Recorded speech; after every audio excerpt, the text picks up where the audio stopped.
Fellas, another incredible lineup of rams this year. They're looking good, Benny. Best I reckon we've put together. Yeah, management and genetics. I think it's come together beautifully. Fellas, it must be great to see so many other seed stock operations follow your lead using science and data to change the merino. Yeah, it is. There's some really big names in the industry starting to push hard on some of the important aspects of merino breeding, and non-mules is one area. There's some big names making a lot of noise about going down the non-mules path, which is a great thing for the industry. Some other big names pushing hard now on the carcass traits and condition score. Another great win for the industry, so it is exciting to see. Fellas, you've been doing it for over 15 years, so where are you today in relation to that? We've got a massive jump. We ceased mulesing in 2006 because the sheep were already plain bodied and didn't need to be muled, so in terms of breech wrinkle and non-mules, we've ticked that box and we've moved on, in a sense, to focus on other things. Carcass traits is another area that's getting a lot of airtime now, and that's great to see. But again, we've built such depth through the stud on that front that we can really just continue to let that motor along and put the selection pressure into other areas, and that's what we're starting to see come through in this drop. Glove, can you see a strong change from the commercial part of the industry with the influence of Mumblebone genetics? Without a doubt, Ben. I'm not quite sure where the definition of dual purpose sits now, but if it's not the type of sheep we're breeding, then I'm not sure quite what it is. We've got a package now that ticks all the profit drivers. All the commercial blokes that I have my dealings with, it's all about making sure that their bottom line is looked after, and fertility and easy care and management are high on their list. And for a long time the main profit driver has been surplus sheep sales, so I think they've worked that out and jumped on board for that reason and that reason alone. This is my 5th ram sale, without a doubt by far and away the best rams I've put up. The evenness, the type, the consistency, these rams again have the phenotype I think is incredible, but also you've got this incredible data package that's strong.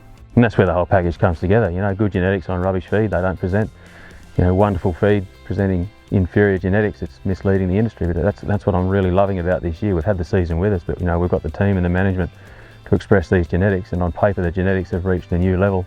So putting all of that together into one package this year, with more numbers in the sale than we've ever offered to try and keep up with the demand from the industry, it's a brilliant place to be. With the growth in demand for non-mules wool, where are you in that space? We're right in the thick of it. We're in the position to be able to help people change their flocks to move down the non-mules path.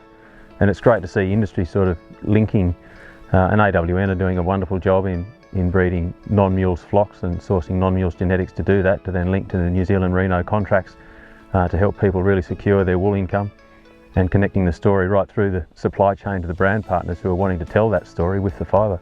So there's a lot of factors that are all starting to work together very effectively to drive the industry into a far better, more contemporary space, and it's wonderful to see it. Let's talk about the rams for sale this year.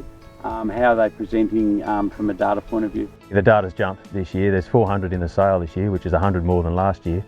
And the average of all traits is around the same average as it was last year. So as a drop, all those traits have gone up, and across the sale average we've maintained a similar average across the traits, even though there's a third more rams. So that's pretty cool. But across the drop, the traits that have had the big lifts have come in the early growth. The P weight, fleece weight's gone up.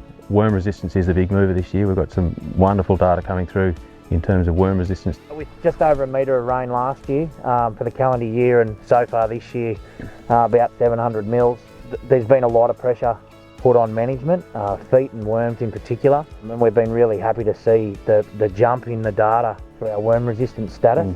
What I find interesting is the way the wolves have stood up. So since shearing, these boys have had nearly 300 mils of rain on them. So in 3 months we've had effectively half our annual rainfall. They look wonderful. Early breech wrinkles in the top 5% of the industry, and has been for quite a while. Weaning rate is a new trait that has replaced number of lambs weaned this year across the whole sales in the top 20%. So there's pretty powerful combination of traits to let people focus on the areas they want to focus on, but know that they can get a lot of animals that are strong across those areas. There seems to be a really high calibre of innovators in the industry that are on your genetic journey. We go to a lot of trouble to collect the best people around us. That's on farm, and it's people off farm. The innovators like Mark Ferguson, for example, who's been instrumental in steering this ship in the direction it's going. It's now going so well.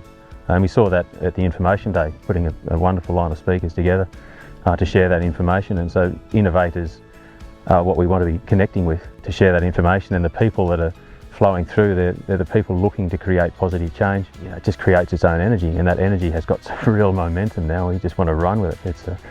It's so exciting to see it build each year, and this year it's built to a whole new level. It's wonderful. Chad, the 12-mile tour is coming up again. Yeah, that'll be the best place to see the rams bend prior to sale. It's really the only chance to see them penned up with their data in sale order.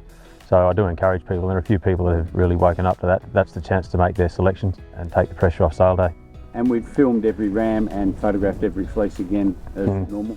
Yeah, a lot of work in that, but it's pretty valuable work to give people the information to make those important decisions with, and then the ability to buy offline. So the combination of the 12-mile day to see them in person, and then to stay home and bid online if that's how it works best for people, particularly those coming from a long way away, then I encourage people to do that. Well, fellas, congratulations on the incredible lineup, and I'm looking forward to being with you on sale day. Thanks, Benny. See you there. Hold up, man.